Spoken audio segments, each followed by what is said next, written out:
আমাদের প্রায় সবাইকার পছন্দের জায়গা দক্ষিণেশ্বর মন্দির। আমি ঠিক 3 বছর আগে গিয়েছিলাম, তারপর থেকে অনেকবার প্ল্যান হয়েছে যাওয়ার, কিন্তু যাওয়া হয়নি। তাই আজ যাব বলে ঠিক করেই নিয়েছিলাম।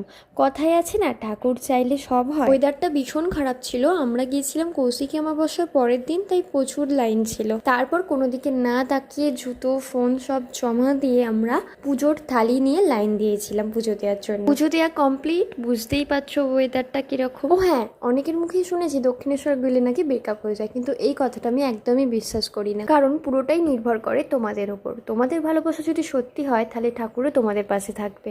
দক্ষিণেশ্বর মন্দির থেকে বেরোনোর সময় মারাত্মক বৃষ্টি চলে আসে, আর যেহেতু আমরা এখান থেকে আদ্যাপীঠ যাবো বলে ঠিক করেছিলাম, তাই আর দেরি না করে তাড়াতাড়ি বেরিয়ে পড়ি। আমাদের ইচ্ছে ছিল আদ্যাপীঠে ভোগ খাওয়ার, কিন্তু আমরা এতটাই লেট যে ভোগ পাইনি। সবই কপালে থাকা দরকার। যাই হোক, মন খারাপ করে কি আর হবে, তাই এখানে একটু ঘুরে আমরা বাড়ি যাওয়ার পথে বেরিয়ে পড়েছিলাম। মেট্রোর টিকিট কাটতে গিয়ে দেখি এখানেও এত লাইন। ভিডিওটা এই অবধি, দেখা হচ্ছে নেক্সট কোনো ব্লগে। টাটা।